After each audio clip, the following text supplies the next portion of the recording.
الإنسان لا يمكنه الاتصال بالله بنفسه ولا بخدمة العملاء وهو بيجري بسرعة 100 كيلو في الساعة جوه مطبخ 4 متر. الروحانية محتاجة تفرغ، وحضرتك حياتك مكدسة، مكدسة طلبات، مكدسة توقعات، مواعيد. السؤال الوجودي هنا اللي عايزك تسأليه لنفسك النهاردة، غير هتطبخي لنا ايه بكرة؟ لو شلنا الطبيخ، التنظيف ورضا الناس، هيتبقى منك ايه؟ لو الإجابة ولا حاجة، يبقى حضرتك في خطر حقيقي. ايه الحل؟ نحرق المطبخ؟ مغرية الفكرة بس مش عملية. فخلينا اقولك استراتيجية نفسية احسن. واحد، الإهمال الانتقائي، يعني دعي العالم يحترق وركزي في نفسك شوية. مش كل حاجة لازم تشيلي مسؤوليتها وهمها. رمضان ده عايزك تشيلي روحك شوية. 2، فك الارتباط ما بين الأكل والحب. لو أحدهم وعياله زعلوا إن مفيش صنف تالت على السفرة، دي مش مشكلة في حبك ليهم، دي مشكلة في تفاصيلهم. فافصلي قيمتك كإنسانة عن جودة الأكل.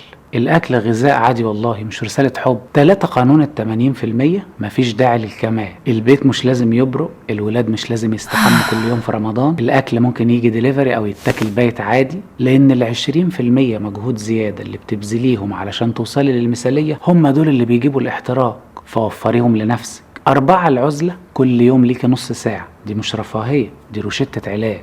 تقفلي على نفسك الباب من غير موبايل، بص للسقف، اشتمي في سرك، كلي شوكولاتة لوحدك. المهم تفتكر ان ليكي كيان منفصل عن الكائنات اللي بره. في طائر اسطوري اسمه العنقاء، عارفاه؟ اللي الانسان فضل يحشيه في ريك لغاية ما انقرض يا طبيب. لا، العنقاء كان بيحرق نفسه علشان يرجع يتولد من رماده تاني، اقوى واجمل.